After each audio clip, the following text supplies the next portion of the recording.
Lecture को and तक देखिए। एनसीईआरटी का कंप्लीट कंटेंट यहां पर हम डिस्कस करने जा रहे हैं with shortcut trick and shortcut notes, ताकि एग्जाम्पल्स, कैरेक्टरिस्टिक और टर्मिनोलॉजी आपको आसानी से याद रहें। हम स्टडी करने जा रहे हैं फ्लोरल व्हर्ल। व्हर्ल फाइलोटैक्सी को कहते हैं, जिसमें एक नोड के ऊपर मोर देन 2 लीव्स डेवलप होंगे। यहां पर जो रिड्यूस्ड ब्रांच है वो मॉडिफाइड ब्रांच है, फ्लावर का थैलेमस है। थैलेमस के ऊपर 4 नोड डेवलप होती हैं। इन नोड की काउंटिंग आउटसाइड इन की जाएंगी। Outer most node first node कहलाती हैं। फर्स्ट नोड पर जो ग्रुप ऑफ लीव्स डेवलप होंगे, उन ग्रुप ऑफ लीव्स को नाम दिया गया कैलिक्स। तो on first node of the thalamus group of leaves are called as calyx. Calyx का जो सिंगल इंडिविजुअल मेंबर होता है उसे हम नाम देंगे sepal.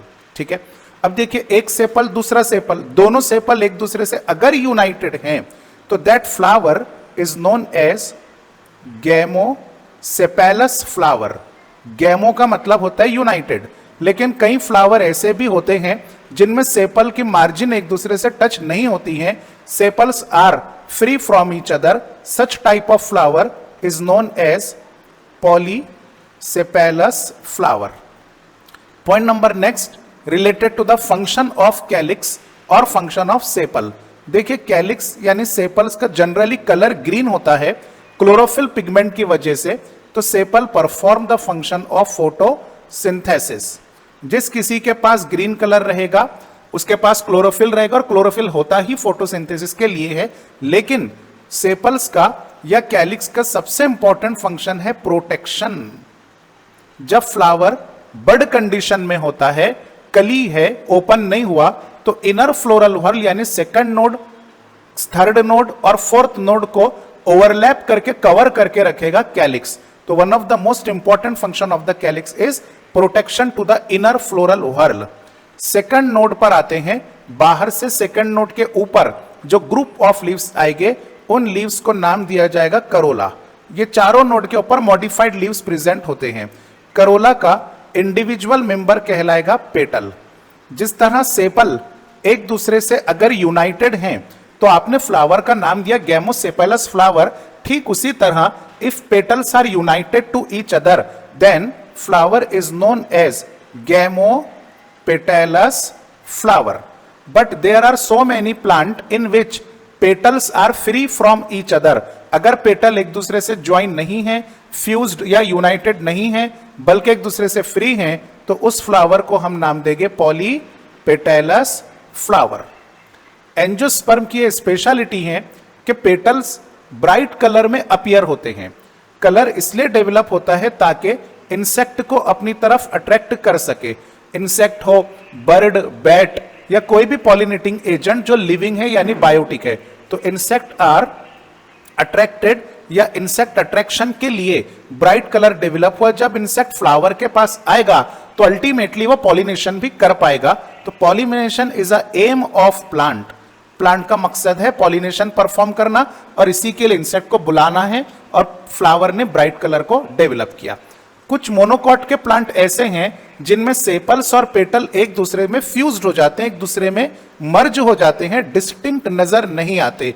If sepals and petals do not distinct each other then single whorl is developed। ये दोनों का कंबाइन मिलाकर एक ही व्हर्ल कहलाएगा पेरियंथ। जिस तरह कैलिक्स का इंडिविजुअल मेंबर सेपल है, करोला का इंडिविजुअल मेंबर पेटल है, ठीक उसी तरह पेरियंथ के इंडिविजुअल मेंबर को नाम दिया गया टेपल। इसका एग्जाम्पल एनसीईआरटी के अंदर जो दिया है वो आपको याद रखना है, lily which is monocotyledonous plant. Perianth का एग्जाम्पल लिली। अब देखिए, एस्टाइवेशन हम डिस्कस करने जा रहे हैं। Aestivation is mode of arrangement of sepals और petal in floral bud with respect to other member of the same whorl. देखिए, कैलिक्स एक व्हर्ल है, करोला दूसरा व्हर्ल है। कैलिक्स का मेंबर कौन है? सेपल। अब सेपल का एक दूसरे से अरेंजमेंट कैसा है, उस अरेंजमेंट को हम नाम देंगे एस्टाइवेशन। तो in this slide we are studying about the topic estivation। Definition NCERT के अंदर से आप कोड कर लीजिए, mode of arrangement of sepal और petal in floral bud with respect to other member of the same whorl, यानी sepal का sepal से अरेंजमेंट देखा जाएगा या फिर पेटल का पेटल से अरेंजमेंट देखा जाएगा। On the basis of arrangement aestivation are of different type. First type of aestivation is valvate aestivation. इस वेलवेट एस्टाइवेशन में होता यह है कि अगर हम सेपल कंसिडर कर रहे हैं, देखिए हर एक सेपल या हर एक पेटल की दो दो मार्जिन्स होती हैं, उनको डायग्राम में इस तरह से रिप्रेजेंट किया। ये एनसीईआरटी की डायग्राम है राइट साइड में। तो ये फर्स्ट सेपल है, मान लीजिए इसकी पहली मार्जिन और ये दूसरी मार्जिन। सेकंड सेपल की मार्जिन से ओवरलैप्ड नहीं है फर्स्ट सेपल की मार्जिन। यहां इसी तरह थर्ड सेपल की दोनों मार्जिन, फोर्थ सेपल और fifth one. Margin just touches to each other without any overlapping. ये मार्जिन एक दूसरे से टच हो रही हैं, एक दूसरे को छू रही हैं, लेकिन इस तरह से ओवरलैपिंग पैटर्न नजर नहीं आता। तो this type of aestivation in which margin of sepal और petal just touches each other is called as valvate aestivation. तो ये पॉइंट आपको याद रखना, जस्ट टचेस, ये की पॉइंट है इस डेफिनेशन का वेलवेट एस्टाइवेशन के। और वेलवेट एस्टाइवेशन में आपको एग्जाम्पल दिया है कैलोट्रोपिस, कैलोट्रोपिस। बट एक बात आप याद रखिए कि एनसीईआरटी में जहां एस्टाइवेशन वाला टॉपिक है, वेलवेट का एग्जाम्पल तो आपको कैलोट्रोपिस दे दिया, लेकिन जब आप लास्ट में सोलानेसी फैमिली पढ़ोगे तो सोलानेसी फैमिली के सेपल में भी और पेटल में भी वेलवेट एस्टाइवेशन पाया जाता है। इसका मतलब यह हुआ कि सोलानेसी फैमिली के जितने मेंबर्स हैं वो सब भी एग्जाम्पल कहलाएंगे वेलवेट एस्टाइवेशन के, जैसा कि पोटैटो है, ब्रिंजल है, ईटीसी। ठीक है। Second type of aestivation given in our syllabus is twisted aestivation. अब ये ट्विस्टेड एस्टाइवेशन में देखिए कि पेटल्स हो या सेपल्स हो, हर एक के पास दो मार्जिन रहेगी। ये फर्स्ट सेपल है मान लीजिए, this is second one, this is third, okay, fourth one and this is fifth. ये फर्स्ट सेपल है, इसका एक मार्जिन इंटीरियर है, मतलब नीचे दबा हुआ है ओवरलैपिंग में, दूसरा मार्जिन एक्सटीरियर है, ऊपर उभरा हुआ है। सेकंड सेपल में भी एक मार्जिन इंटीरियर, दूसरा एक्सटीरियर, तीसरे में भी सेम पैटर्न नजर आएगा, चौथे में भी और फिफ्थ में भी। ओके, तो each sepal having one margin interior, one margin exterior. Overlapping तो है, लेकिन इस ओवरलैपिंग को हम रेगुलर डायरेक्शनल ओवरलैपिंग कहेंगे। In twisted aestivation there is a regular directional overlapping. This is characteristic feature of twisted aestivation. Twisted aestivation के examples याद रखना है। एग्जाम्पल में एक पॉइंट और याद रखिए कि ट्विस्टेड एस्टाइवेशन मालवेसी फैमिली का कैरेक्टरिस्टिक फीचर है। मालवेसी फैमिली में जितने प्लांट्स आएंगे उन सभी प्लांट के फ्लावर के सेपल में भी और पेटल में भी हमको ट्विस्टेड एस्टाइवेशन नजर आएगा। मालवेसी फैमिली के इंपॉर्टेंट मेंबर्स है China rose, second is lady finger यानी कि भेंडी, and third example, famous example याद रखना है, कॉटन। ये तीनों मालवेसी फैमिली के मेंबर्स हैं जिनमें ट्विस्टेड एस्टाइवेशन देखा जाता है। Next type of aestivation is imbricate aestivation. Imbricate aestivation में भी सेपल्स हो या पेटल्स हो, ओवरलैपिंग रहेगी लेकिन रेगुलर डायरेक्शनल नहीं। मतलब ये कि for example this is one sepal और petal, this is second one, this is third, okay, this is fourth and this one is fifth. First sepal या पेटल देखिए कि इसकी दोनों भी मार्जिन एक्सटीरियर है, इसको सेकंड नंबर नाम दे देंगे, इसकी दोनों मार्जिन इंटीरियर हैं। तो एक सेपल ऐसा जिसकी दोनों मार्जिन एक्सटीरियर, एक और सेपल ऐसा है जिसकी दोनों मार्जिन इंटीरियर है। लेकिन अब देखिए इसको थर्ड नंबर नाम दे दें तो एक्सटीरियर, इंटीरियर एक्सटीरियर दोनों मार्जिन है। फोर्थ नाम दे दीजिए, इसके पास भी एक एक्सटीरियर एक इंटीरियर, और फिफ्थ वाले के पास में भी एक्सटीरियर और एक इंटीरियर है। मतलब तीन सेपल्स या petal regular directional overlapping show कर रहे हैं, एक एक मार्जिन इंटीरियर एक एक मार्जिन एक्सटीरियर, लेकिन एक ऐसा है जिसकी दोनों मार्जिन एक्सटीरियर और एक ऐसा है जिसके दोनों मार्जिन इंटीरियर। तो this type of aestivation is called as imbricate aestivation there is a overlapping but in not proper direction, no direction, overlapping का कोई फिक्स डायरेक्शन नहीं है। इस इम्ब्रिकेट एस्टाइवेशन के दो एग्जाम्पल्स आपको याद रखना है। First example is Gulmohar and second example is cassia. Last type of estivation in NCERT is vexillary type of estivation. This is very special type of estivation because it is only found in petals.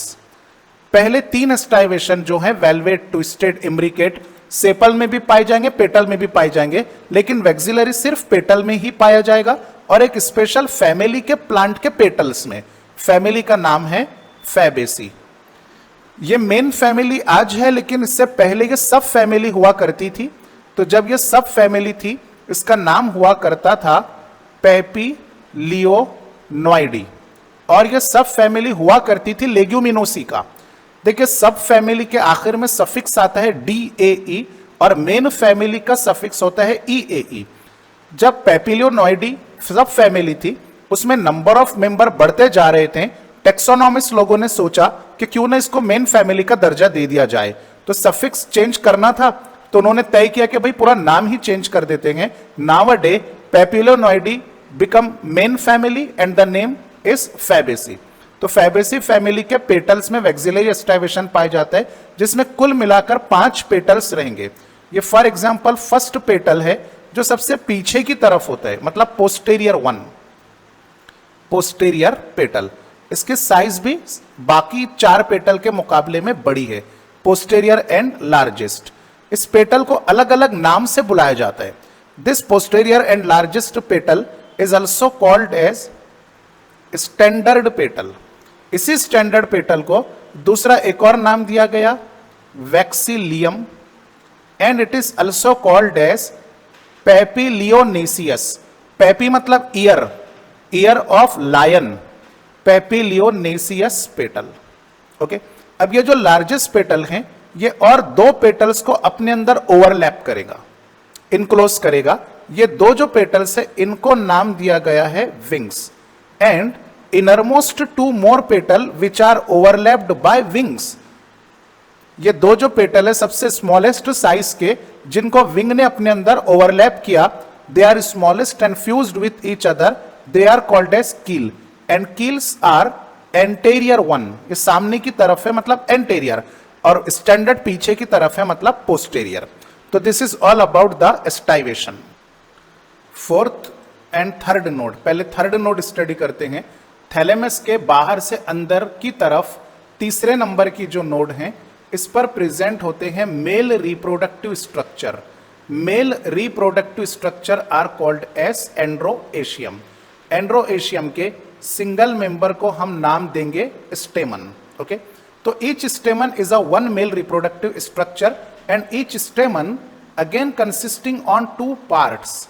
The elongated axis or stalk of the stamen is known as filament, which is arises from third node, and this filament provide height to the uppermost part. This uppermost part is known as anther. Anther 2 lobe से मिलकर बना हुआ है। This is first lobe and this is the second lobe. इस anther को हम नाम देंगे बाइलोब्ड एंथर। एक लोब को यहां पे अगर डिटेल में हम ड्रॉ करें तो 1 लोब कंटेन 2 चैम्बर। ये जो चैम्बर है इसे कहते हैं pollen sac. Chamber is called as pollen sac, in which pollen grain are produces. Pollen grain represent the male gametophyte. दूसरी एक और लोब है, इसमें भी 2 चैम्बर्स यानी 2 पोलन ग्रेन रहेंगे। तो bilobed anther contain 4 pollen sac in which pollen grain formation takes place. अब कंडीशंस देखते हैं कि फ्लावर में स्टेमन कौन सी कंडीशन में पाए जाते हैं। कुछ फ्लावर ऐसे हैं जिनमें स्टेमन्स एक दूसरे से फ्री होते हैं।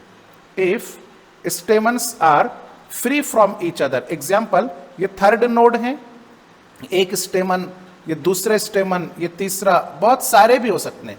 Stamens are free from each other, तो flower is called as polyandrous flower. देखिए टर्मिनोलॉजी फ्लावर को दी जा रही है, लेकिन कंडीशन स्टेमन्स में है।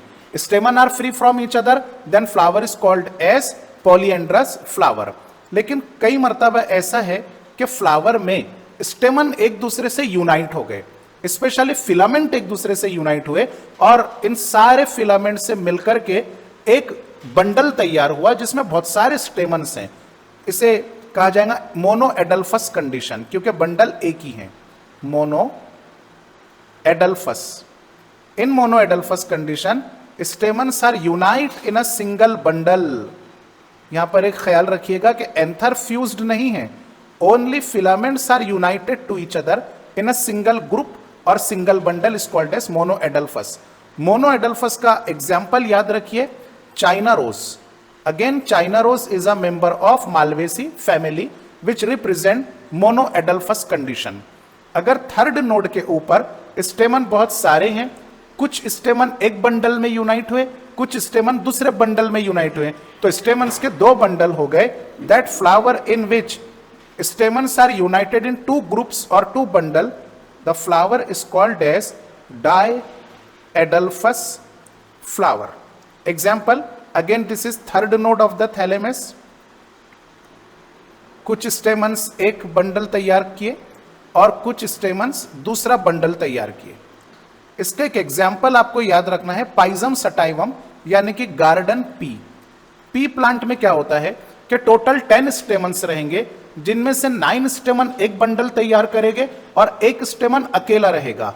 इस कंडीशन को कहा जाएगा diadelphous condition. 9 bracket plus 1 bracket इसलिए दिया गया क्योंकि स्टेमन एक दूसरे से यूनाइट है। 9 stamens are united in a single bundle और एक स्टेमन अकेला है। डाई एडल्फस का एग्जाम्पल पाइजम सटाइवम।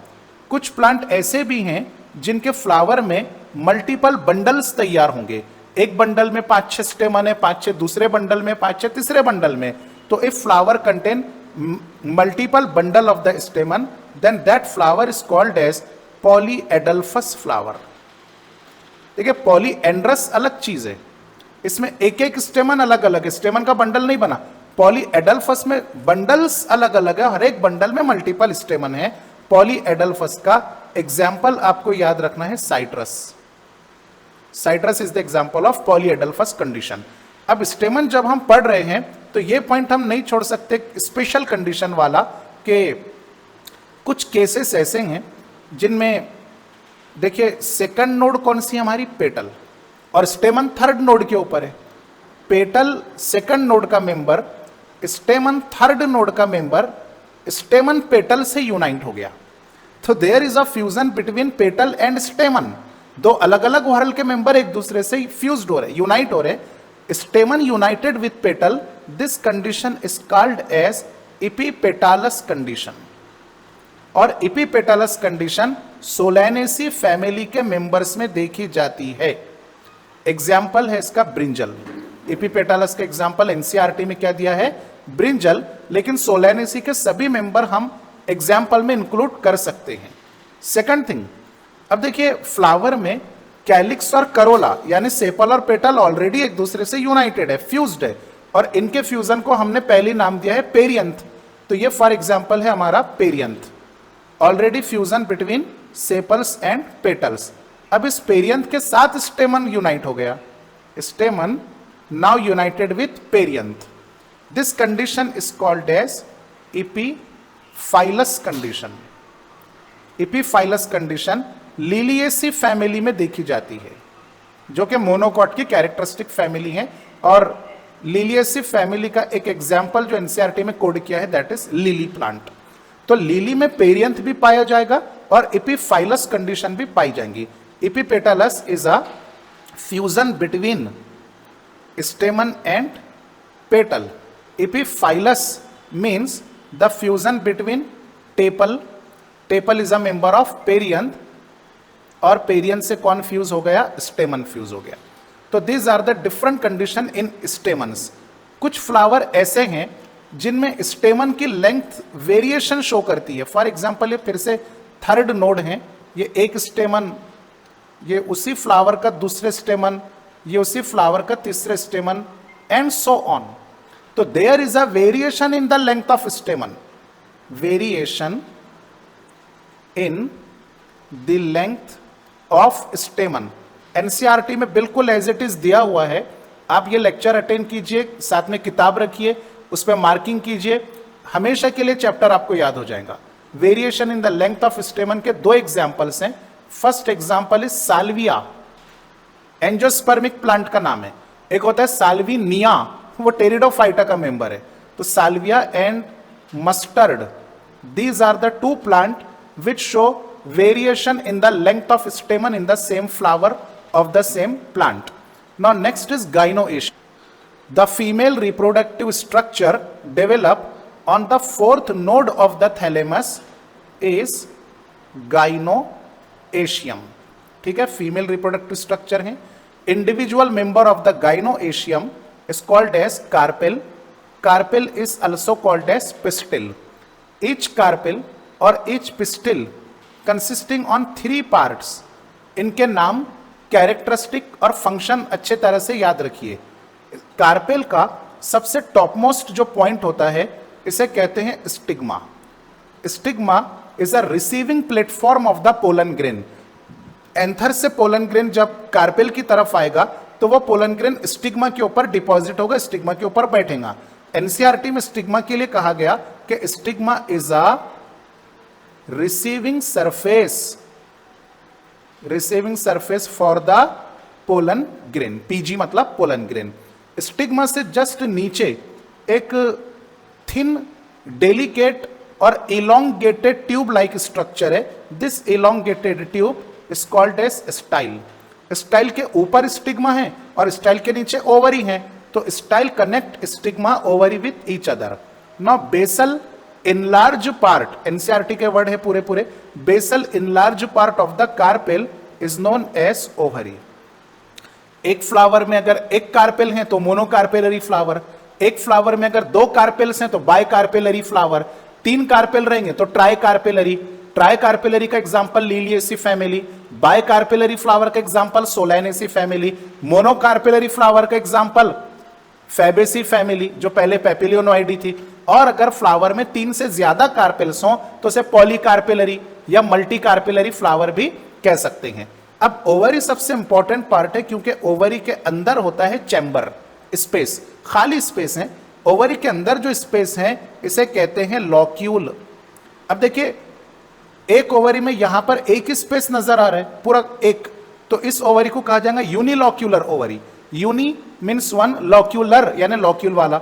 अब अगर पार्टीशन यहां पे ड्रॉ कर दें, ओवरी के अंदर जो पार्टीशन होता है, इस पार्टीशन को कहते हैं सेप्टम। सेप्टम की वजह से अब 2 चैम्बर्स हो गए, चैम्बर ए और chamber B. Now this ovary become बायलॉक्यूलर।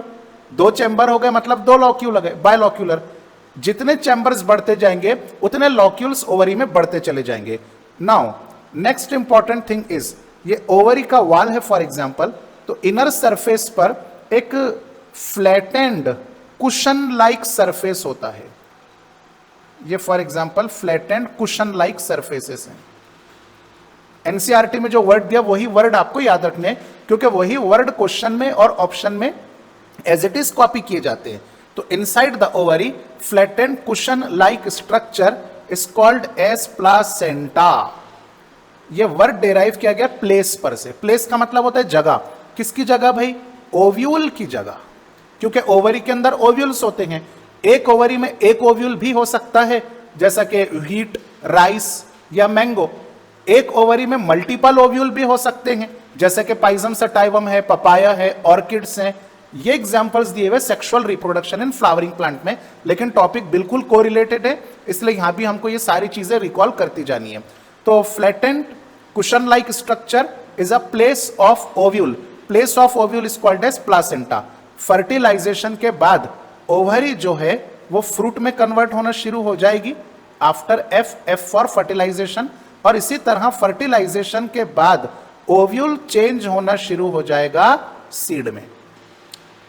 Ovary is premature fruit और ovule is a premature seed, ऐसा भी हम कह सकते हैं। चलो अब टॉपिक आगे बढ़ाते हैं कि ओवरी में ओव्यूल्स का अरेंजमेंट कैसे है। अरेंजमेंट ऑफ ओव्यूल अलग अलग तरह से हो सकते हैं। फॉर एग्जांपल ये ओवरी का ट्रांसवर्स सेक्शन है और ओव्यूल सेंटर के अंदर अरेंज है। ये एक पैटर्न हो सकता है। दूसरा पैटर्न फॉर एग्जांपल ये फिर से एक ओवरी का ट्रांसफर सेक्शन है और ovule inner wall of the ovary में कनेक्टेड है, ये दूसरा पैटर्न हो गया। अलग अलग पैटर्न है। Pattern of arrangement of ovule in the ovary wall is called as placentation. Placentation. तो अब हम प्लासेंटेशन को डिस्कस करने जा रहे हैं। हाँ, इस स्लाइड के अंदर है placentation. So what is placentation? Is a arrangement of ovule in the ovary wall. There are different type of placentation. 5 type of placentation हमको एनसीईआरटी में दिए गए।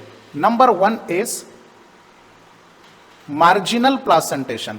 देखो इसके नाम पर से ही समझ में आ जाता है कि ओव्यूल कहां पर लोकेटेड रहेंगे। मार्जिनल प्लासेंटेशन का एग्जाम्पल है पी, ये मटर की फली है, मतलब पाइजम सटाइवम।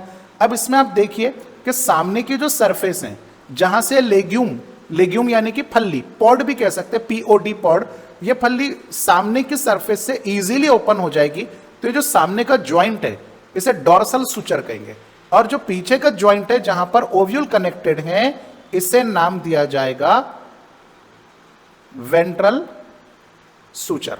ठीक है। एनिमल्स में या ह्यूमंस में आप देखोगे तो वेंट्रल मतलब सामने का और डॉर्सल मतलब पीछे का। जैसा वर्टिब्रल कॉलम डॉर्सली लोकेटेड है और स्टर्नम वेंट्रली लोकेटेड है। तो खैर ये वेंट्रल सूचर हो गया। अब ये वेंट्रल सूचर को जब हम डिटेल में देखेंगे तो इसके ऊपर रिजेस बने हुए हैं।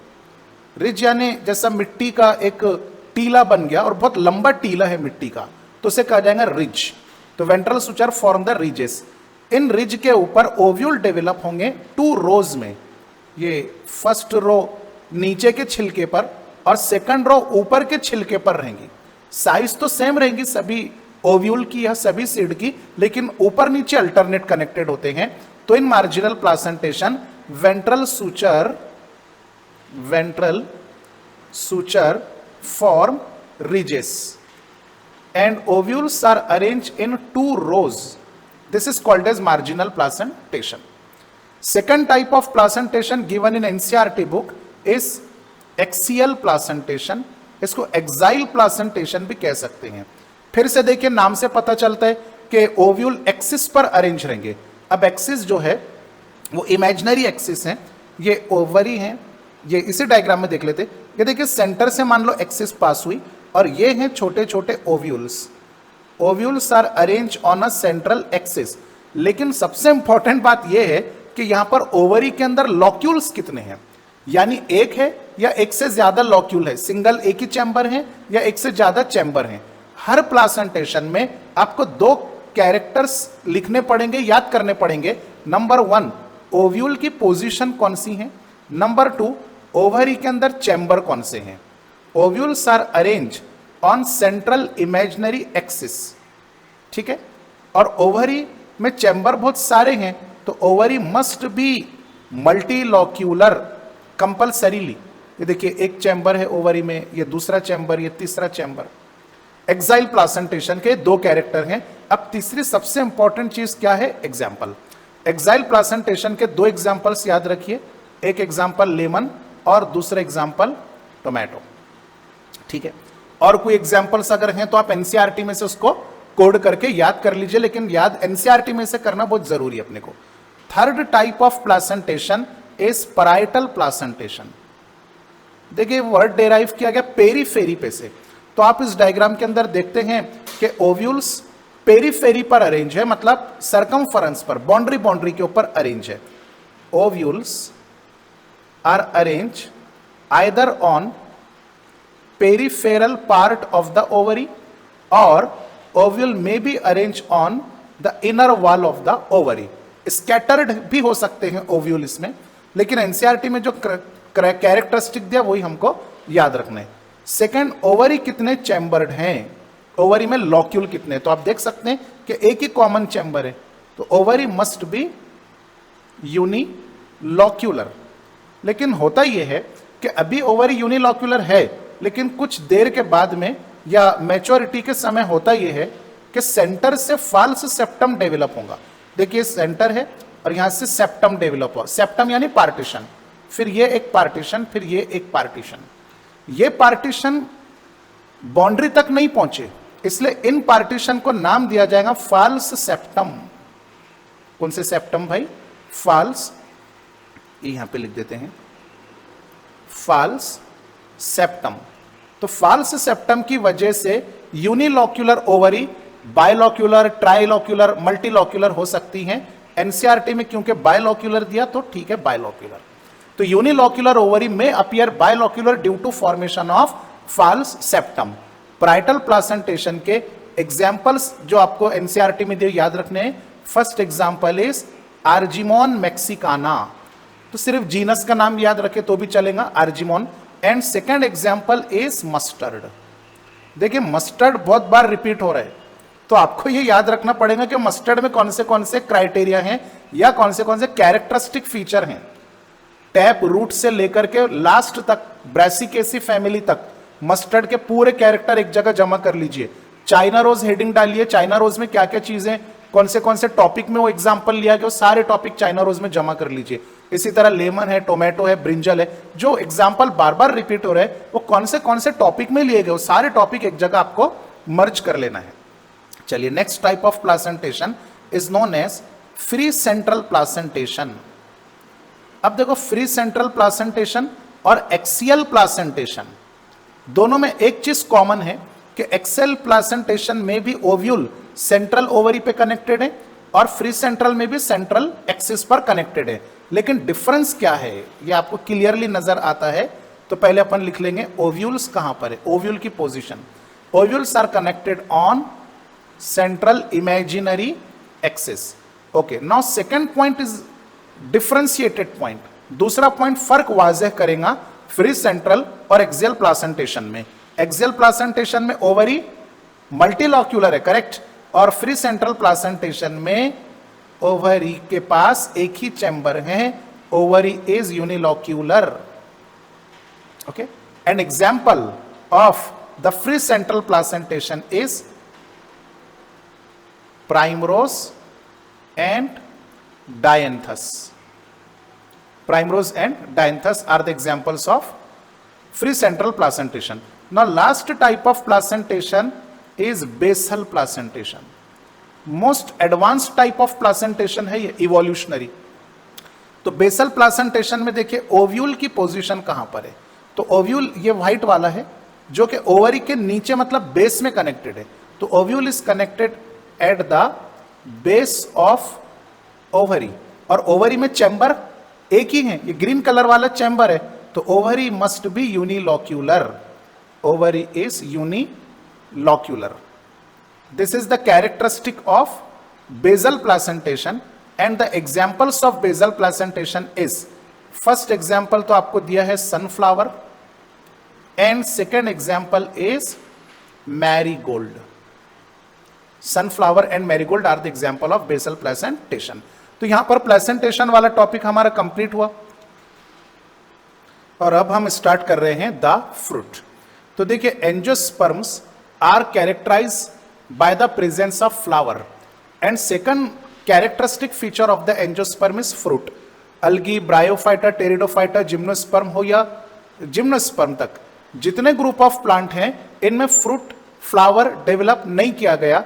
जिम्नोस्पर्म में नेकेड सीड हुआ करते थे, लेकिन जब एंजियोस्पर्म डेवलप हुआ तो बाकायदा कार्पेल का जो लोएस्ट पार्ट है ओवरी, उस ओवरी के अंदर ओव्यूल है, ओव्यूल के अंदर फीमेल गैमेटोफाइट है, फीमेल गैमेटोफाइट के अंदर फीमेल गैमेट है, और मेल गैमेट जब उस फीमेल गैमेट से टकराएगा ओव्यूल के अंदर फर्टिलाइजेशन होगा, तो स्लोली ओव्यूल सीड में कन्वर्ट होना शुरू होगा और उसी टाइम पर यानी साइमल्टेनियसली ओवरी वाल जो है वह फ्रूट में कन्वर्ट होना शुरू होगी। तो fruit is a characteristic feature of angiosperm. Fruit angiosperm के पहचान है, कैरेक्टर है, character of flowering plant. Flowering plant are also called as angio. Fruit को हम मैच्योर्ड ओवरी या फिर राइपेंड ओवरी भी कह सकते हैं। राइपेंड मतलब पकी हुई ओवरी। अब देखिए फ्रूट की अलग अलग टाइप्स हैं। अगर फ्रूट फ्लैशी है मतलब नरम है, खाने के काबिल हैं, तो फिर हम उसको फ्लैशी फ्रूट नाम देंगे। कुछ फ्रूट ऐसे हैं जिनको हम खा नहीं सकते, उनको हम नाम देंगे ड्राई फ्रूट। अब ड्राई फ्रूट बोलने के बाद कई स्टूडेंट्स के दिमाग में काजू, बादाम, अखरोट ये चीजें आती है। तो देखिए काजू जो है वो सीड है जो हम खाते हैं, डाइकोटिलिडोनस सीड। बादाम भी डाइकोटिलिडोनस सीड है। इनके फ्रूट्स का हम डिस्कशन कर रहे हैं। इसी तरह अखरोट का मगज जो हम खाते हैं, जो ब्रेन की तरह नजर आता है, वो भी सीड है, डाइकोटिलिडोनस सीड। ड्राई फ्रूट का मतलब ये कि जिसके अंदर सीड क्लोज हो उसको फ्रूट कहा जाएगा। एग्जाम्पल, चना है आपके पास, हरभरा, तो हरभरे की जो फल्ली है या हरभरे के जो बोंडा है वो आपने फोड़े, सीड निकालकर आपने खा लिए। अब वो जो छिलका है जिसके अंदर सीड था वो एक्चुअली फ्रूट है, वो थोड़ी खा सकते आप क्योंकि वो ड्राई फ्रूट है, फ्लैशी नहीं है। इसी तरह मूंगफली ले लीजिए जिससे खरमुरे बनते हैं, ग्राउंड नट, उसका जो ब्राउन कलर का छिलका है वो एक्चुअली फ्रूट है और अंदर कौन प्रेजेंट होते हैं, सीड। तो जो फ्रूट एडिबल ना हो, खाने के काबिल ना हो, उन्हें हम क्या नाम दे देंगे भाई, ड्राई फ्रूट, नॉन एडिबल। और फ्लैशी फ्रूट जो मगजदार हो, जिनके अंदर जूस है या फ्लैशी कंपोनेंट है, मीजोकार्प है, उसको अपन फ्लैशी फ्रूट कहेंगे। कुछ फ्रूट ऐसे हैं जो ओवरी वाल के मैच्योर होने से बनते हैं, उन्हें ट्रू फ्रूट कहा जाता है। जो फ्रूट ओवरी वाल से ना बने, अदर देन ओवरी वाल, फॉर एग्जाम्पल थैलेमस है और थैलेमस खुद फ्रूट में कन्वर्ट हो जाए, तो ऐसे फ्रूट को फाल्स फ्रूट कहा जाएगा। एग्जाम्पल एप्पल, स्ट्रॉबेरी और कैश्यू नट, यानी काजू का जो फल है वो फाल्स फ्रूट है। कुछ फ्रूट ऐसे हैं, केस नंबर 2, कि जो ओव्यूल में फर्टिलाइजेशन होने के बाद ही डेवलप होते हैं ओवरीवाल से, और कुछ फ्रूट ऐसे हैं जो ओव्यूल में फर्टिलाइजेशन का इंतजार नहीं करते।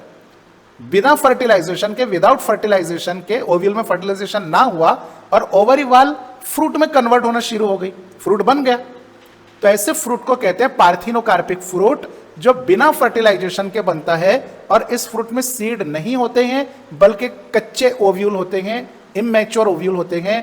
पार्थिनोकार्पिक फ्रूट को सीडलेस फ्रूट भी कहते हैं। इसका एग्जांपल है, देखिए पपाया, अलग अलग वेराइटी के पपाया मार्केट में अवेलेबल हैं। कुछ गौरान होते हैं, उनको आप कट कीजिए तो उनमें से बहुत सारे ब्लैक कलर के सीड निकलेंगे। सीड बन गया मतलब फर्टिलाइजेशन हुआ और फिर फ्रूट तैयार हुआ। लेकिन कुछ ताइवानी वेराइटी के पपाया हैं जो बड़े होते हैं ऑरेंज कलर के, उनको आप कट कीजिए तो उनमें ब्लैक सीड एक भी नहीं नजर आएगा, छोटे छोटे व्हाइट व्हाइट पार्टिकल्स रहेंगे। वो एक्चुअली ओव्यूल हैं जिनमें फर्टिलाइजेशन नहीं हुआ, लेकिन देखो फिर भी फ्रूट बन गया। तो ये जो पपाया है ताइवानी वाला, इसे कहेंगे पार्थिनोकार्पिक फ्रूट। तो fruit form without fertilization is called as parthenocarpic fruit. तो यहां पर मेंशन करते हैं पार्थिनो यानी विदाउट फर्टिलाइजेशन, और कार्प का मतलब होता है फ्रूट, पार्थिनोकार्पिक। पपाया, ग्रेप्स, बनाना, ये एग्जाम्पल आप कंसिडर कर सकते हैं। अब फ्लैशी फ्रूट जो होता है इसमें कॉमनली 3 लेयर्स डिफरेंशिएट होती हैं। आउटर मोस्ट लेयर जिसे हम फ्रूट का छिलका कहते हैं, उस आउटर मोस्ट लेयर को नाम दिया गया इपीकार्प। फिर से कार्प मतलब फ्रूट और इपी मतलब आउटर लेयर। छिलके से नीचे होता है मगज, फ्लैशी, जो एडिबल है, जिसको हम खा जाते हैं, वो सेकंड लेयर को कहते हैं मीजोकार्प। मीजो यानी मिडल, कार्प यानी फ्रूट। और इनर मोस्ट लेयर को नाम दिया जाएगा endocarp. Fleshy fruit are differentiated into 3 layers, outer most epicarp, middle mesocarp and inner most is a endocarp. Fruit की अलग अलग टाइप है। एक टाइप का नाम होता है drupe. Drupe type of fruit is develop from monocarpellary flower. ऐसा फ्लावर जिसमें एक ही कार्पेल है उसे मोनोकार्पेलरी फ्लावर कहेंगे। And drupe fruit is also develop from superior ovary. Ovary must B superior. Ovary superior है तो फ्लावर हाइपोगाइनस रहेगा। ये हमने टाइप ऑफ फ्लावर में डिस्कस किया था। Drupe fruit is develop from monocarpellary flower having superior ovary. Drupe fruit के 2 examples आपको याद रखना है, डायग्राम दोनों की नीचे दी हुई है, mango and second example is coconut. देखिए मैंगो में जो मीजोकार्प है ये फ्लैशी होता है, मैंगो का जूस, लेकिन इंडोकार्प जो है वो हार्ड और स्टोनी होता है, सीड से बिल्कुल चिपका हुआ रहता है, व्हाइट कलर का। अपन मैंगो खाते हैं, मैंगो का जूस अपन ने पी लिए या खा लिए जो भी है, अब उसका जो सीड होता है उसको अपन चूसते हैं, उसमें बारीक बारीक हेयर्स नजर आते हैं अपने को, अगर दांत टकरा गया तो पूरी सेंसिटिविटी आ जाती है दांतों में, है ना। तो वो जो लेयर है व्हाइट कलर की वो होती है इंडोकार्प, और इंडोकार्प के अंदर सीड होता है। वहीं अगर आप कोकोनट को देखें तो कोकोनट का जो मीजोकार्प होता है ये फाइब्रस होता है। Mesocarp of the coconut is fibrous. तो this are the information regarding the fruit which is given in this chapter. Otherwise fruit में बहुत सारी क्लासिफिकेशन है, बहुत सारी टाइप्स हैं, बहुत सारे वेरिएशंस हैं, लेकिन हमको जितना कंटेंट एनसीईआरटी में दिया है उतना ही कंटेंट हम यहाँ पे डिस्कस करेंगे, ठीक है। Seed is also develop after fertilization inside the ovule. Let us consider this is carpel. In the ovary ovules are attach. Ovule के अंदर फर्टिलाइजेशन होगा, फर्टिलाइजेशन के बाद ओव्यूल कन्वर्ट होना शुरू हो जाएगा सीड में। तो हम सीड को कह सकते हैं कि seed is a final product और end product of sexual reproduction. Seed is a end product of sexual reproduction. Okay, दो टाइप के सीड हैं हमारे पास में, डाइकोटिलिडोनस और मोनोकोटिलिडोनस सीड। ये नीचे डायग्राम है ग्राम का। डाइकोटिलिडोनस सीड, सीड में सबसे बाहर जो प्रोटेक्टिव लेयर होती है उसे हम कहते हैं सीड कोट, जो हार्ड और स्ट्रॉन्ग रहेगी, टफ रहेगी। सीड कोट में भी दो लेयर्स हैं। Outer layer of the seed coat is called as testa, और सीड कोट की इनर लेयर को हम नाम देंगे टेगमेन, ठीक है। सीड का जो स्ट्रेंथ है या टफनेस है वो टेस्टा की वजह से ही होता है। सीड कोट का एक पॉइंट जो हाइलम कहलाता है, ये फ्यूनिकल से कनेक्टेड रहेगा, अटैच रहेगा।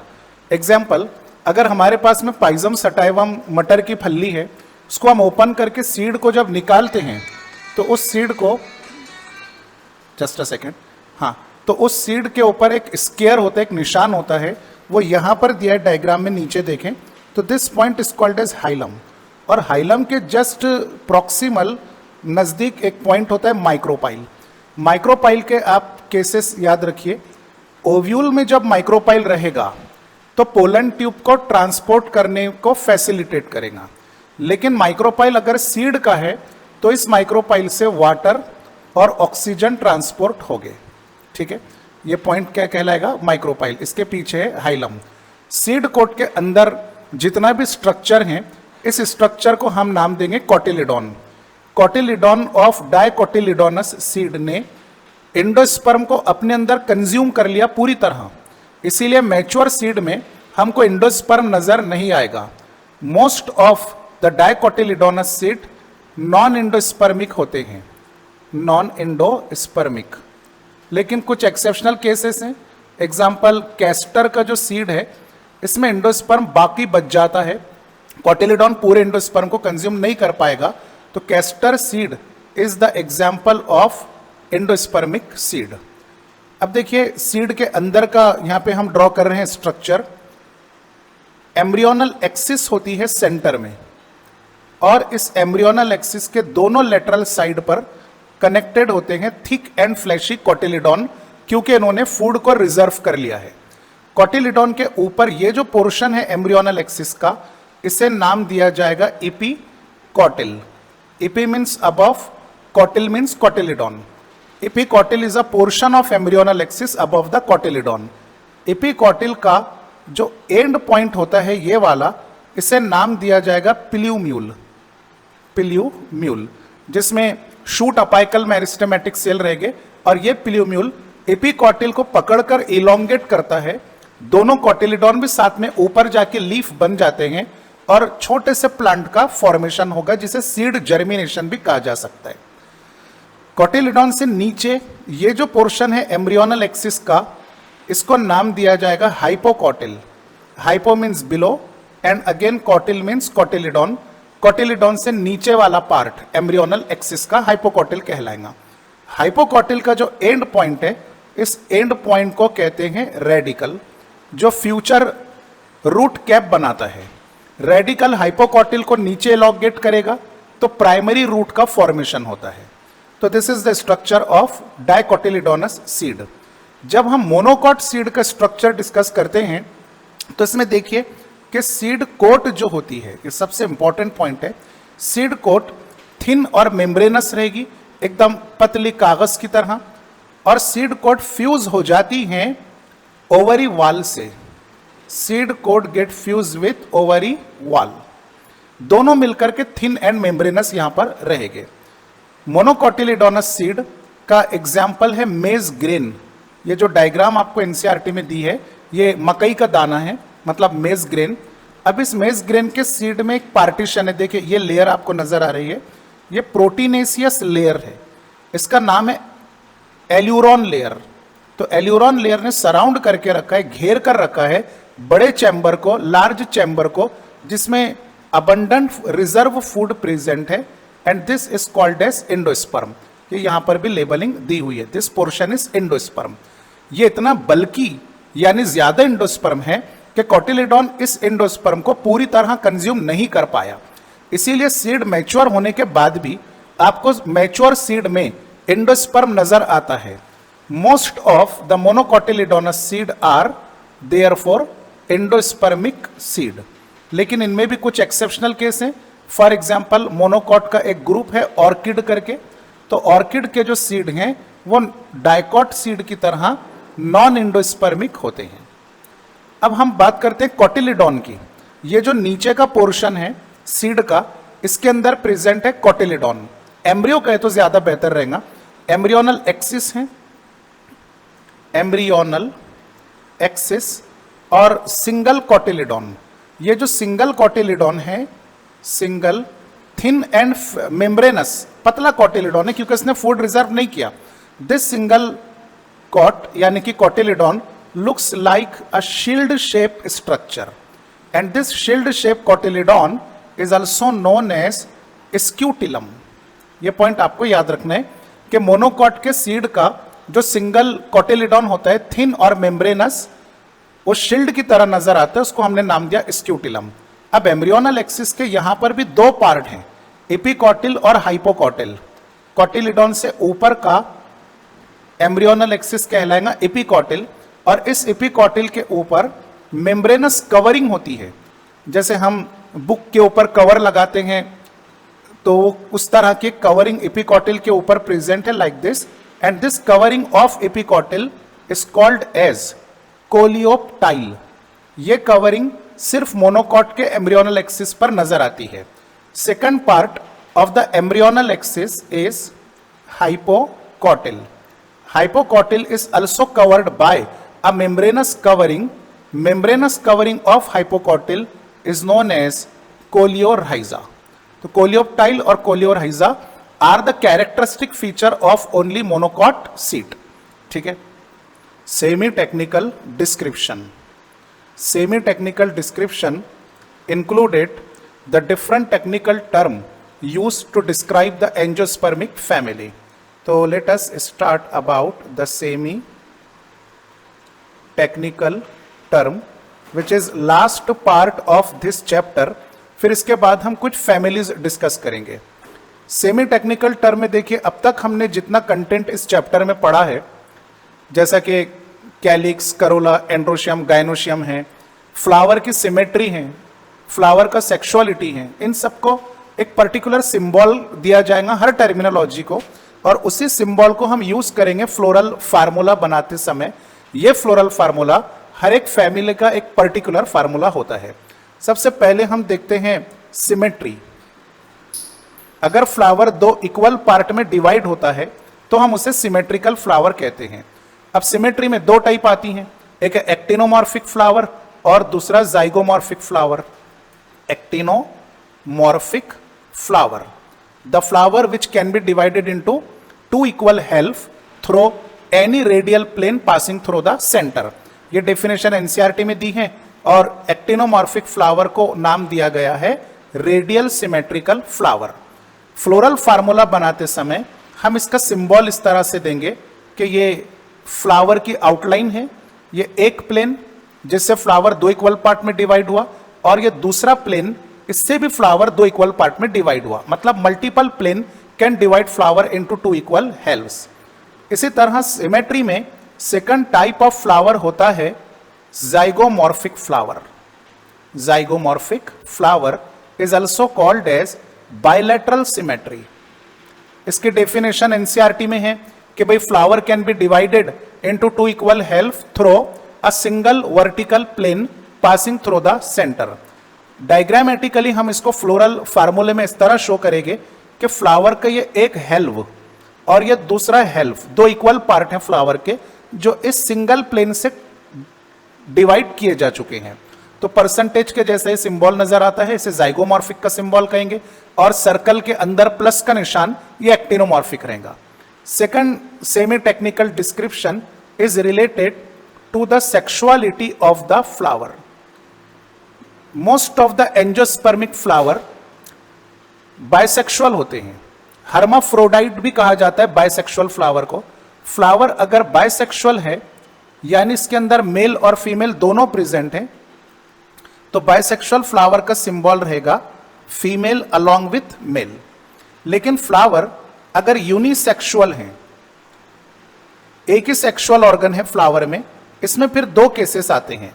फ्लावर के पास सिर्फ स्टेमन्स हैं, एक भी कार्पेल नहीं, तो ये यूनिसेक्सुअल मेल फ्लावर कहलाएगा। यूनिसेक्सुअल मेल फ्लावर को आप स्टेमिनेट फ्लावर कह सकते हैं। और फ्लावर के पास अगर सिर्फ कार्पेल हैं यानी ओनली फीमेल फ्लावर हैं, मेल स्टेमन एक भी नहीं है, तो ये यूनिसेक्सुअल फीमेल फ्लावर कहलाएगा। ओनली कार्पेल्स हैं तो आप इसको कार्पिलेट या फिर पिस्टिलेट फ्लावर भी कह सकते हैं, because flower contain only carpel और पिस्टिल। और फ्लोरल फार्मूले में सिंबल देना पड़ेगा फीमेल वाला सिंबल, ठीक है। इन्फ्लोरेसेंस का कोई सिंबल नहीं है, साइमोस, रेसिमोस या सॉलिटरी फ्लावर का कोई पर्टिकुलर सिंबल नहीं रहेगा। लेकिन हाँ, अब हम शुरू करते हैं फ्लोरल व्हर्ल के सिंबल। फ्लोरल व्हर्ल हमारे पास में 4 फ्लोरल व्हर्ल्स हैं, कैलिक्स, करोला, एंड्रोशियम और गायनोशियम। तो पहला फ्लोरल व्हर्ल है हमारे पास में कैलिक्स। देखिए कैलिक्स का सिंबल रहेगा के।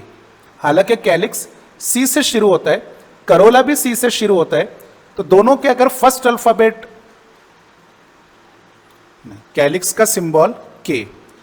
अब आपको फ्लावर में नंबर ऑफ सेपल्स काउंट करने पड़ेंगे। फॉर एग्जाम्पल सेपल्स 5 हैं, तो के के नीचे हमको लिखना पड़ेगा 5। अब ऑब्जर्व ये करना पड़ेगा कि सेपल यूनाइटेड हैं या फ्री हैं। If sepals are free from each other then flower is polysepalous. अगर सेपल यूनाइटेड हुए, सेपल की मार्जिन एक दूसरे से टच हुई, तो गैमोसेपेलस फ्लावर। फ्यूज्ड सेपल के लिए आपको 5 को ब्रैकेट में लेना पड़ेगा। देखिए एक ही व्हर्ल के मेंबर आपस में अगर एक दूसरे से यूनाइटेड हैं तो उस कंडीशन को हम नाम देंगे कोहिजन। एग्जाम्पल, सेपल सेपल एक दूसरे से यूनाइटेड हैं तो कोहिजन, पेटल पेटल एक दूसरे से यूनाइटेड हैं, स्टेमन स्टेमन एक दूसरे से यूनाइटेड हैं तो भी कोहिजन, कार्पेल कार्पेल यूनाइटेड है तब भी कोहिजन। लेकिन अगर किसी एक व्हर्ल का मेंबर किसी दूसरे व्हर्ल के मेंबर से यूनाइट हुआ, जैसा पेरियंथ वाली कंडीशन है जिसमें सेपल एक व्हर्ल का मेंबर है, पेटल दूसरे व्हर्ल का, ये दोनों आपस में यूनाइटेड हो जाएं, तो इस कंडीशन को जनरली कहा जाता है एडिशन कंडीशन। एपीपेटलस, इसमें क्या होता है कि पेटल जो एक व्हर्ल का मेंबर है, स्टेमन तीसरे व्हर्ल का मेंबर है, अलग अलग व्हर्ल के मेंबर एक दूसरे से यूनाइटेड हो गए, एपीपेटलस। एपीफाइलस में भी ऐसा ही होता है कि स्टेमन यूनाइट होता है टेपल के साथ, tepal is a member of perianth, तो आपस के फ्यूजन को कहते हैं कोहिजन और अलग अलग व्हर्ल के फ्यूजन को कहते हैं एडिशन। गैमोसेपेलस, गैमोपेटलस, एडल्फस, सिनकार्पस, ये कोहिजन के एग्जाम्पल्स हैं क्योंकि आपस में सबका फ्यूजन हो रहा है। एडिशन के एग्जाम्पल एपीपेटलस, एपीफाइलस और पेरियंथ वाली कंडीशन। सेकंड फ्लोरल व्हर्ल जो हम स्टडी करते हैं उसका नाम है करोला। फ्लोरल फार्मूला में आपको करोला का सिंबल लेना पड़ेगा सी, सी फॉर करोला, तो यहां पर करोला का सिंबल आ जाएगा सी। फिर फ्लावर में काउंट कीजिए कि कितने पेटल्स हैं। मान लीजिए कि नंबर ऑफ पेटल्स भी 5 हैं और एक दूसरे से फ्री हैं, मतलब पॉलीपेटलस फ्लावर है, तो ब्रैकेट बनाने की जरूरत नहीं। लेकिन फ्लावर अगर गैमोपेटलस हैं तो 5 को ब्रैकेट में लेना पड़ेगा। ये कोहिजन रिप्रेजेंट करेगा। तीसरा फ्लोरल व्हर्ल, अगर कैलिक्स और करोला एक दूसरे से यूनाइटेड हैं, सेपल्स और पेटल एक दूसरे से फ्यूज्ड हैं, डिस्टिंक्ट नजर नहीं आ रहे, उस कंडीशन को हम कहते हैं पेरियंथ। पेरियंथ का एग्जांपल याद है ना, लिली। पेरियंथ का सिंगल मेंबर होता है टेपल। अब आपको फ्लावर में टेपल गिनने पड़ेंगे। एग्जांपल, आपके पास में टेपल 3 हैं, फ्लोरल फार्मूले में टेपल का सिंबल रहेगा P। 3 हैं तो 3 लिखेंगे। ब्रैकेट कब लेना पड़ेगा? जब तीनों टेपल एक दूसरे से यूनाइटेड है। अगर एक दूसरे से यूनाइटेड नहीं है तो ब्रैकेट में लिखने की जरूरत नहीं। नेक्स्ट फ्लोरल व्हर्ल आपके पास में है androecium. Male reproductive structure is called as androecium. Androecium के सिंगल मेंबर का नाम है स्टेमन। फ्लोरल फार्मूला में एंड्रोएशियम का सिंबल ए रहेगा। अब आपको नंबर ऑफ स्टेमन गिनने पड़ेंगे। If number of stamen are suppose 10, all the stamen are free from each other, तो आपको यहां पे जस्ट 10 लिख देना पड़ेगा, ठीक है। पॉलीएंड्रस कंडीशन इसे कहते हैं। लेकिन अगर स्टेमन ने एक बंडल फॉर्म किया तो 10 है, 10 का एक बंडल है तो 10 को ब्रैकेट में लिखना पड़ेगा। It is monoadelphous condition. Diadelphous condition में 2 बंडल फॉर्म होंगे। 9 स्टेमन का मान लीजिए एक बंडल है और एक स्टेमन फ्री है, तो इसे कहेंगे डायएडल्फस कंडीशन। इसी तरह साइट्रस के एग्जांपल में पॉलीएडल्फस कंडीशन भी पाई जा सकती है। लास्ट फ्लोरल व्हर्ल है हमारा फीमेल रिप्रोडक्टिव स्ट्रक्चर, इसका नाम है गाइनोएशियम।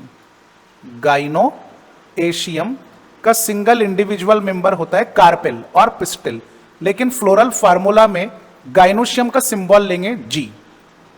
अगर मोनोकार्पेलरी फ्लावर हैं यानी सिंगल कार्पेल हैं तो यहां पर 1 आएगा और वो फ्री रहेगा क्योंकि दूसरा कोई मेंबर है ही नहीं जिससे वो फ्यूज्ड हो सके। पर अगर बायकार्पेलरी फ्लावर हैं यानी 2 कार्पेल हैं, एपोकार्पस है, फ्री है एक दूसरे से, तो फिर ब्रैकेट लिखने की जरूरत नहीं। एक पॉइंट और रह गया था, वो यहां पे हम मेंशन कर रहे हैं कि अगर कार्पेल एक से ज्यादा है फ्लावर में and carpels are free from each other, then flower is called as apocarpous flower. In apocarpous flower carpels are free from each other. और एपोकार्पस के 2 एग्जाम्पल जो एनसीईआरटी में दिया है वो आपको याद रखना है। First example rose and second example is lotus. इसी तरह अगर फ्लावर के पास एक से ज्यादा कार्पेल्स हैं और वो एक दूसरे से यूनाइटेड हैं, carpels are united with each other, then flower is called as syncarpous flower. Syncarpous. Syncarpous flower में क्या होगा कि कार्पेल्स आर यूनाइटेड और fused with each other. Syncarpous flower के एग्जाम्पल्स आपको याद रखना है tomato and second example is mustard. ये प्रीवियस स्लाइड में अपना रह गया था टॉपिक जहां पे अपन ने गाइनोशियम स्टडी किए, लेकिन पूरा लेक्चर जब आप थॉरोली स्टडी करोगे तो एनसीईआरटी का कोई पॉइंट मिस नहीं होगा और आपको पूरी तरह याद रखना पड़ेगा।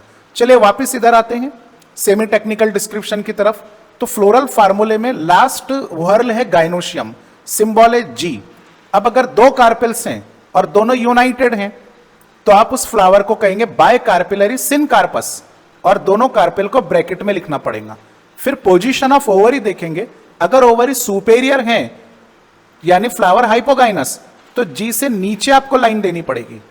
यहां पे बहुत सारे लोग कंफ्यूज हो जाते हैं कि सर ओवरी तो सुपेरियर है तो ऊपर निशान क्यों नहीं? जी नहीं, ओवरी सुपेरियर है मतलब फ्लावर इज हाइपोगाइनस, तो नीचे लाइन देनी पड़ेगी। लेकिन ओवरी अगर इंफेरियर है तो फ्लावर इपिगाइनस हो गया ना, फिर ऊपर लाइन आएंगी। इंफेरियर ओवरी के लिए ऊपर, सुपेरियर ओवरी के लिए लाइन नीचे।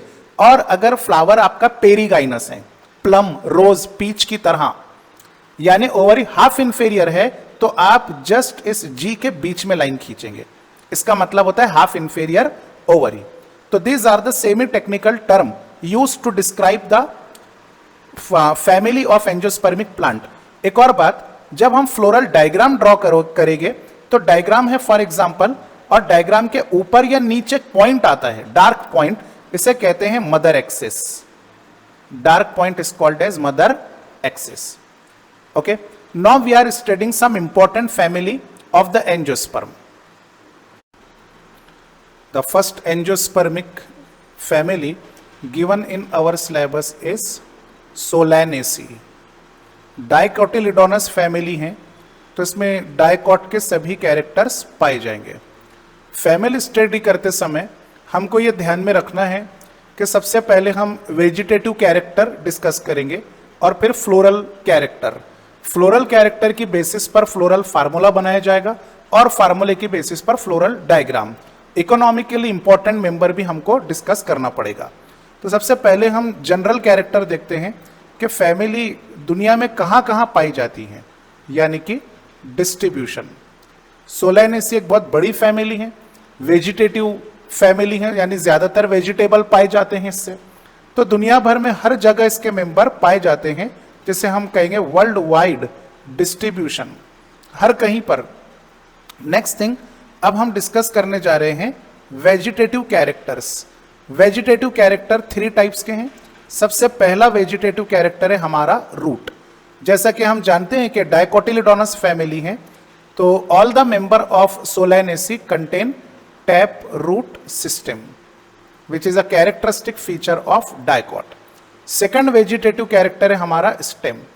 अब स्टेम की बेसिस पर प्लांट की हैबिट कवर की जाती है। हैबिट 3 टाइप की है, हर्ब, श्रब और ट्री। स्टेम अगर सिंगल जमीन से निकला है और वो नॉन वुडी है तो herbaceous plant. Multiple stem soil से अराइज होते हैं। बेसल पार्ट वुडी है और उसी स्टेम का अपाइकल पार्ट ग्रीन है, नॉन वुडी, तो उसे हम श्रब कहेंगे। और ट्री मैच्योरिटी के बाद सिंगल स्टेम रहेगा पर वो वुडी रहेगा, लकड़ीदार रहेगा सेकेंडरी ग्रोथ की वजह से। सोलैनेसी फैमिली के मोस्ट ऑफ द मेंबर्स जो हैं वो हर्ब होते हैं, मतलब हर्बेशियस हैबिटेट। कुछ मेंबर्स श्रब भी होते हैं। ट्री बिल्कुल ना के बराबर हैं, मतलब rarely tree, rarely tree. Stem के बाद अब हम, मतलब हैबिट के बाद अब स्टेम के कुछ और कैरेक्टर देखते हैं। तो stem is always erect, erect और अपराइट कह लीजिए, मतलब जमीन से ऊपर। स्टेम का जो शेप होता है वो सिलेंड्रिकल शेप होता है, सिलेंड्रिकल। ऊपर जाने के बाद स्टेम के अंदर बहुत सारी ब्रांचिंग प्रोड्यूस होंगी, मतलब स्टेम्स आर ब्रांच्ड।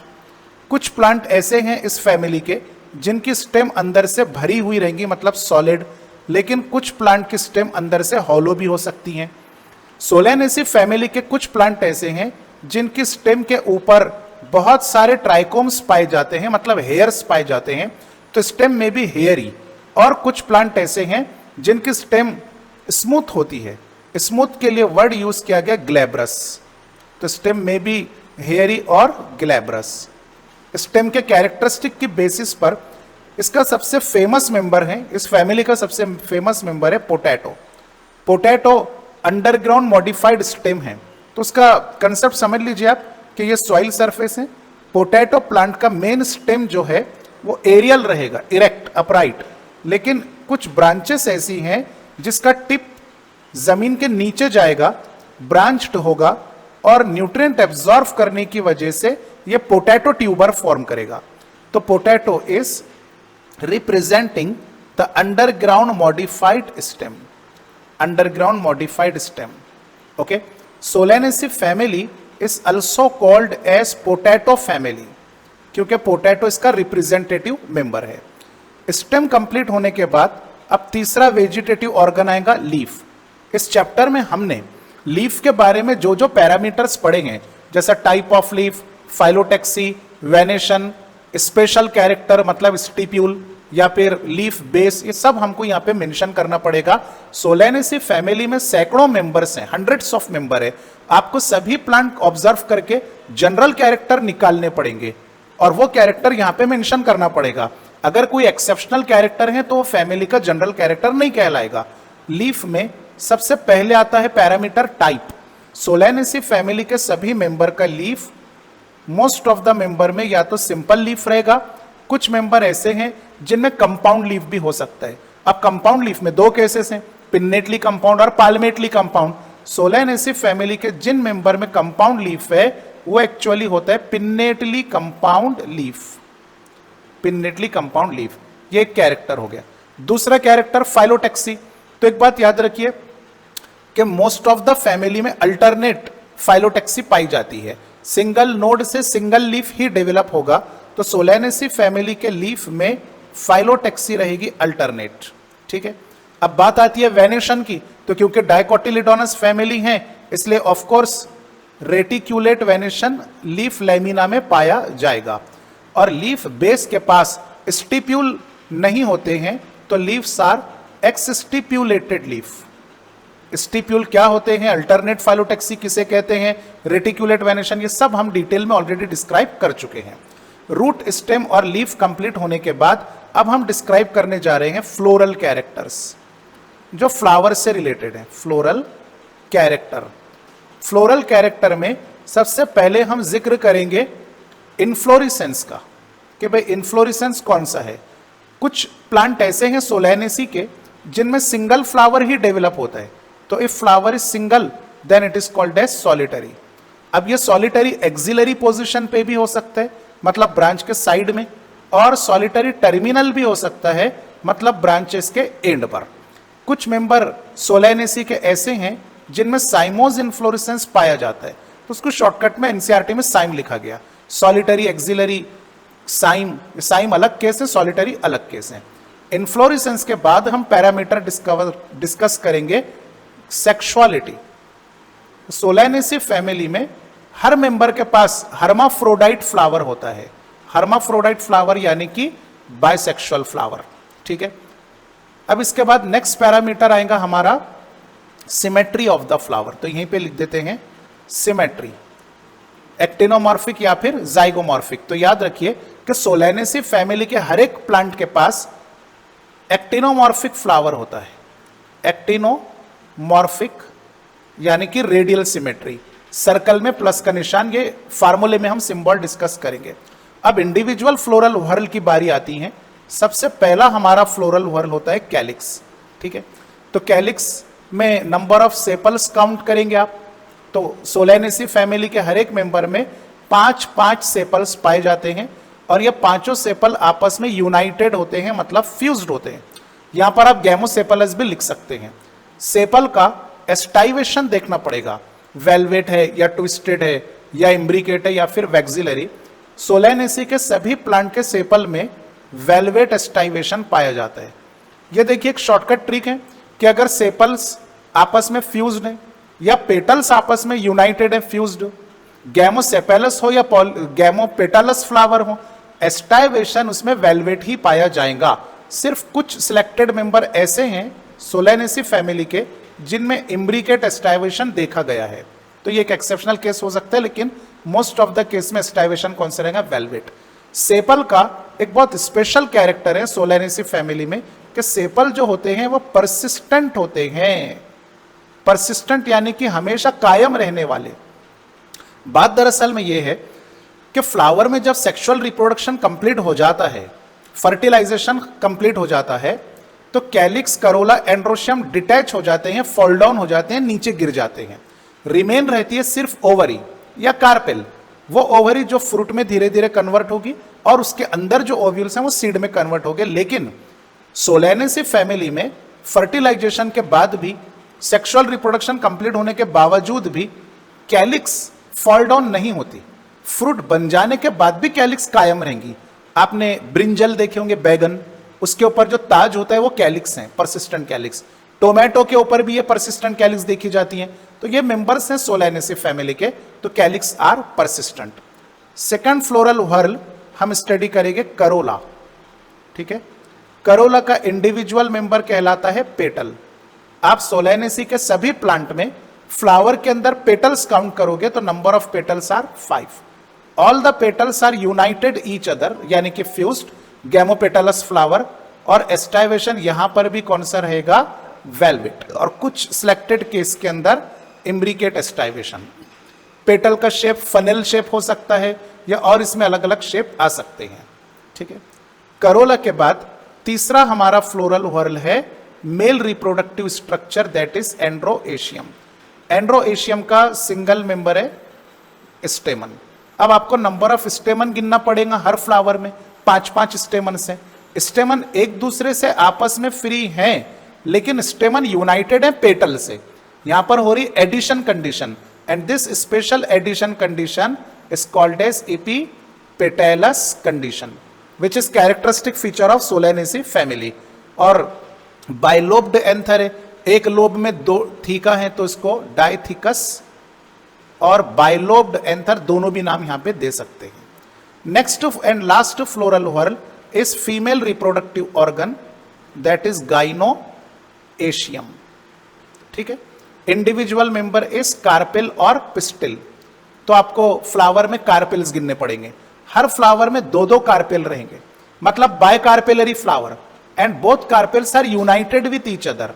अगर कार्पेल एक दूसरे से फ्यूज्ड हो, यूनाइटेड हो, तो फ्लावर हमारा कहलाता है सिनकार्पस फ्लावर।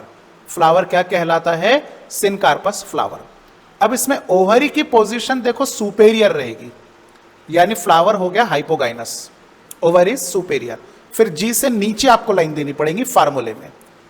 हर एक ओवरी में, अब यहां पे दो अलग अलग कार्पेल, हम एक कार्पेल की एक ओवरी की बात कर रहे हैं, एक कार्पेल में दो लॉक्यूल्स रहेंगे, मतलब बायलॉक्यूलर ओवरी।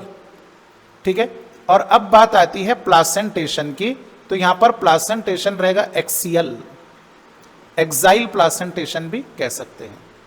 ठीक है, और फ्रूट, इसमें यह फ्रूट का एक बहुत बड़ा टॉपिक है क्लासिफिकेशन का, लेकिन यहां पर आपको सिर्फ रट लेना है, याद रख लेना है कि दो टाइप के फ्रूट पाए जाते हैं सोलेनेसी के। कुछ मेंबर ऐसे हैं जिनमें बेरी फ्रूट रहेगा और कुछ फ्रूट ऐसे रहेंगे जिसमें कैप्सूल फ्रूट रहेगा। और last topic is related to the seed. Seed are endospermous, जैसे एनसीईआरटी के अंदर दिया है वैसे यहां पर हम कोड कर रहे हैं एंडोस्पर्मस सीड। अब इन सारे कैरेक्टरिस्टिक की बेसिस पर आपको फ्लोरल फार्मूला लिखना है। तो फ्लोरल फार्मूला कैसे लिखेंगे? सबसे पहले आप शुरुआत करेंगे या तो सेक्सुअलिटी से या तो सिमेट्री से। तो चलो सेक्सुअलिटी से अगर स्टार्टिंग किए तो बाइसेक्सुअल फ्लावर है, ये बाइसेक्सुअल का सिंबल आ गया, बहुत इजी है ये, देखिए। फिर दूसरा सिंबल आपको लेना पड़ेगा सिमेट्री का। एक्टिनोमॉर्फिक फ्लावर है, एक्टिनोमॉर्फिक का सिंबल आप जानते हैं, सर्कल में प्लस का निशान। अब फ्लोरल व्हर्ल पर आते हैं, कैलिक्स, करोला, एंड्रोशियम और गाइनोशियम। कैलिक्स का आपका सिंबल है के, नंबर ऑफ सेपल कितने भाई? 5, यहां लिखा हुआ है, and all are fused with each other, gamosepalous हैं, तो फ्यूज के लिए हम ब्रैकेट का यूज करते हैं, है ना। फिर सेकंड फ्लोरल व्हर्ल है आपका करोला, करोला का सिंबल सी, ये यहां पर इंडिविजुअल मेंबर्स कितने? 5, and they are also united with each other, तो करोला 5 और यूनाइटेड है, मतलब गैमोपेटालस, ब्रैकेट देना पड़ेगा। फिर तीसरा फ्लोरल व्हर्ल एंड्रोशियम, एंड्रोशियम का सिंबल ए, स्टेमन कितने? 5, और पांचों स्टेमन आपस में एक दूसरे से फ्री हैं, ये मतलब पॉलीएंड्रस कंडीशन है, तो ब्रैकेट लिखने की जरूरत नहीं। बट एपिपेटालस कंडीशन यहां पर आ गई, एडिशन। स्टेमन यानी एंड्रोशियम के मेंबर करोला के मेंबर से यूनाइटेड है, तो एडिशन जिन दो मेंबर के बीच में हुआ उसके ऊपर आपको आर्च का सिंबल देना पड़ेगा। इससे पता चलता है कि इन दोनों के मेंबर आपस में यूनाइटेड है। लास्ट फ्लोरल व्हर्ल आपका गाइनोशियम, सिंबल रहेगा जी, बाय कार्पेलरी मतलब दो कार्पेल, सिन कार्पस मतलब फ्यूज्ड है, और ओवरी कैसी है? सुपेरियर, तो नीचे मार्किंग लगेंगी। This is the floral formula. अब जो फ्लोरल डायग्राम है जो एनसीईआरटी में दी है, आप वो यहां पर देख सकते हैं। तो देखिए नंबर ऑफ सेपल 5 है, 1 2 3 4th and this is suppose 5th। Floral whorl आपको आउटसाइड इन ड्रॉ करने पड़ेंगे सक्सेसिव नोड पर। सबसे बाहर कैलिक्स रहेगा, उससे अंदर करोला, उससे अंदर एंड्रोशियम, और सेंटर मोस्ट रहेगा गाइनोशियम। तो 5 सेपल्स हैं, तो 5 सेपल यहां ड्रॉ किए गए। देखिए margin just touches to each other without overlapping, because aestivation कौन सा है हमारे पास? वेलवेट एस्टाइवेशन, तो ये वेलवेट को यहां पे शो करता है। फिर अंदर करोला, करोला के अंदर कितने पेटल्स थे? 5 पेटल्स, तो सपोज ये फर्स्ट पेटल है, second, third, fourth and this is 5th। यहां पर भी आप देखेंगे तो ओवरलैपिंग शो नहीं की गई, just touches to each other, यानी करोला के पास में भी वेलवेट एस्टाइवेशन है। ठीक है, तीसरा व्हर्ल एंड्रोशियम, तो देखिए 5 स्टेमन है, first, second, third, fourth, 5th, और स्टेमन आपस में फ्री है, लेकिन यहां पे आप देखिए यूनाइटेड किए गए पेटल से, एपिपेटालस कंडीशन शो हो रही है यहां पे। ओके, और लास्ट है हमारे पास में कार्पेल, 2 कार्पेल्स हैं और हर एक कार्पेल के अंदर 2 चैम्बर्स हैं बायलॉक्यूलर। तो देखिए यहां पे जो लाइन दी गई ये 2 अलग अलग कार्पेल हैं, और ओव्यूल कहां पर कनेक्टेड है? एक्सिस पर। प्लासेंटेशन यहां शो हुआ, एक्साइल टाइप ऑफ प्लासेंटेशन। अब कुछ इकोनॉमिकली इंपॉर्टेंट मेंबर्स हैं जो एनसीईआरटी के अंदर दिए कि इस फैमिली के कई मेंबर ऐसे हैं जो फूड के लिए यूज किए जाते हैं। फॉर एग्जाम्पल चिल्ली है, टमाटो है, ब्रिंजल है, ये सोलेनेसी के मेंबर है। कुछ मेंबर ऑर्नामेंटल यानी गार्डन में खूबसूरती के लिए जो प्लांट लगाए जाते हैं उन्हें ऑर्नामेंटल पर्पस कहते हैं। फॉर एग्जाम्पल पेटूनिया दिया एनसीईआरटी में। सोलेनेसी के कुछ मेंबर ऐसे हैं जिनको मेडिसिन बनाने के लिए यूज किए जाते हैं, जैसा बेलाडोना है, अश्वगंधा है, ये आपको वहीं मार्किंग कर लेनी की है। एक मेंबर सोलेनेसी का ऐसा है जिसको फ्यूमिगेटरी के तौर पे यूज किया जाता है, वह टोबैको। तो this are the economically important member. Potato सबसे इंपॉर्टेंट मेंबर है जो फूड या वेजिटेबल के लिए भी इस्तेमाल किया जाएगा। तो this is all about the Solanaceae family.